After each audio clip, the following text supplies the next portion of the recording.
Hi everybody, Jarrod Goldsmith here. On this episode of Ask the Fedora, we're talking about how not to connect with somebody on LinkedIn. We all talk about the need to get out there and follow up on social media. That's wonderful.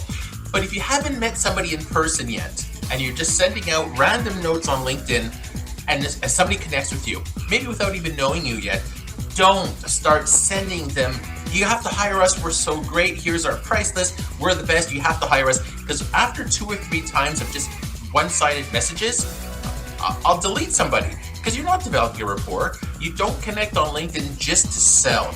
You start developing that relationship that takes time. So find the Fedora at a future event, everybody. Thank you. Thanks for watching. For more great entrepreneur networking tips, subscribe to our eSAX YouTube channel because eSAX makes networking work.